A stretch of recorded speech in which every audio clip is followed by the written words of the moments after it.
নিরামিষ মটর পনিরের এই রেসিপিটা খুব কম সময়ের মধ্যে বাড়িতে থাকা সামান্য উপকরণ দিয়েই বানিয়ে নিতে পারেন। রুটি বা পরোটার সাথে এই মটর পনির খেতে কিন্তু বেশ ভালো হয়। নমস্কার, কাকলিস কিচেন অ্যান্ড লাইফস্টাইল চ্যানেলের আবার একটা নতুন রেসিপিতে আপনাদের সবাইকে স্বাগত জানিয়ে আজকের রেসিপি শুরু করছি। মটর পনির বানানোর জন্য প্রথমে এখানে আমি পনির নিয়েছি আর পনিরটাকে লম্বা লম্বা করে কেটে চৌকো শেপ করে নিচ্ছি। আপনারা চাইলে এর থেকে আরেকটু ছোটো সাইজ বা বড় সাইজেও করে কেটে নিতে পারেন। আমি এরকম সাইজের করে কেটে নিয়েছি। এই পনিরটা আমি বাড়িতে বানিয়েছি, আপনারা চাইলে খুব সহজে বাড়িতে বানিয়ে নিতে পারেন বা দোকান থেকেও কিনে নিতে পারেন। এদিকে একটা পাত্রের মধ্যে সামান্য লবণ ও সামান্য চিনি দিয়ে জলটাকে ভালো করে গুলিয়ে নিচ্ছি। আর একটা কড়াইয়ের মধ্যে সরিষার তেল দিয়ে দিচ্ছি আর এর মধ্যে কেটে রাখা পনিরের টুকরোগুলো দিয়ে দিতে হবে। পনিরের টুকরোগুলো হালকা লাল করে ভেজে নিতে হবে। আর আমি এখানে পুরো রান্নাটাই সরষের তেলে করছি, আপনারা চাইলে সাদা তেলও ব্যবহার করতে পারেন।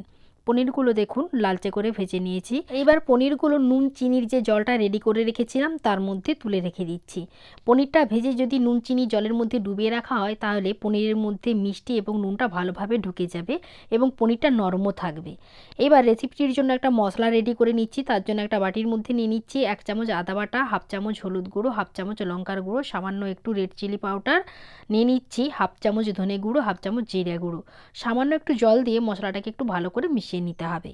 এইদিকে কড়াইয়ের মধ্যে পনির ভাজার যে তেলটা ছিল তার মধ্যে ফোড়নে দিয়ে দিচ্ছি সামান্য একটু সাদা জিরে।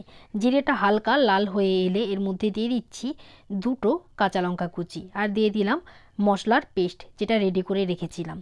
এবার মশলাটা একটু ভালোভাবে কষিয়ে নিতে হবে, মানে যতক্ষণ পর্যন্ত না মশলা থেকে তেল ছেড়ে আসছে ততক্ষণ পর্যন্ত মশলাটাকে ভালো করে কষিয়ে নিতে হবে।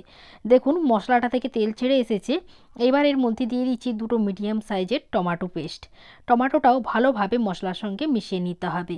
টমেটো থেকে যখন তেলটা ছেড়ে আসবে তখন এর মধ্যে দিয়ে দিচ্ছি 2 চামচ টমেটো সস আর দিয়ে দিলাম মটরটাও ভালোভাবে মশলার সঙ্গে মিশিয়ে মটরটাকে একটু ভেজে নিতে হবে, তাহলে মটরের কাঁচা গন্ধটাও চলে যাবে।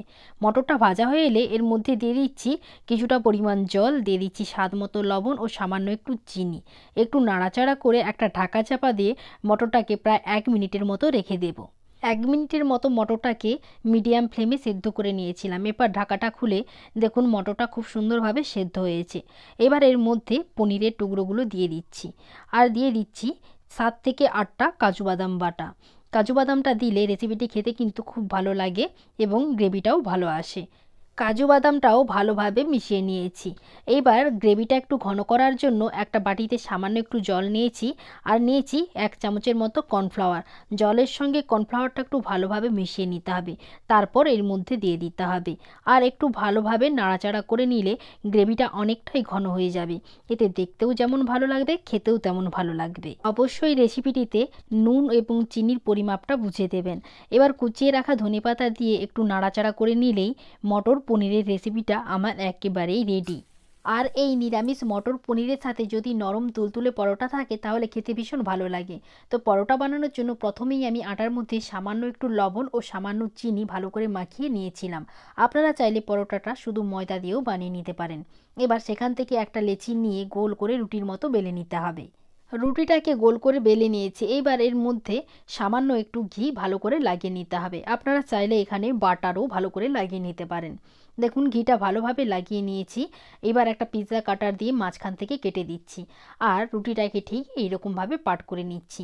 ঘি দিলে কিন্তু পরোটাটা খেতে বেশ ভালো লাগে, আপনারা চাইলে ঘিটা বাদ দিতেও পারেন। এবার সামান্য একটু ময়দা ছিটিয়ে পরোটাটাকে ভালো করে বেলে নিতে হবে।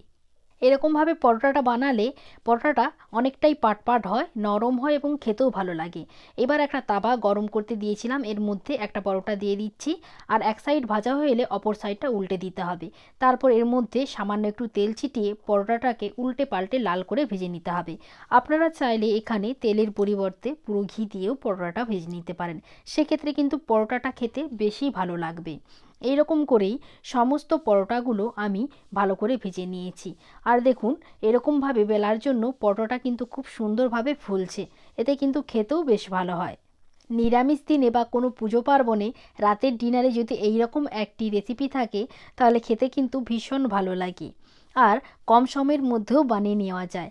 দেখুন পরোটাটা আপনাদের ছিঁড়ে দেখাচ্ছি কতটা নরম হয়েছে এবং ভেতরটা দেখুন কতটা পাট পাট হয়ে আছে। এতে পরোটাটা খেতেও ভালো লাগে এবং দেখতেও ভালো লাগে। ভিডিওটি আমি এখানেই শেষ করছি। বাড়িতে বানিয়ে থাকলে রেসিপিটি কেমন লাগলো অবশ্যই কমেন্ট করে জানাবেন। সবাই ভালো থাকবেন, সুস্থ থাকবেন। নমস্কার।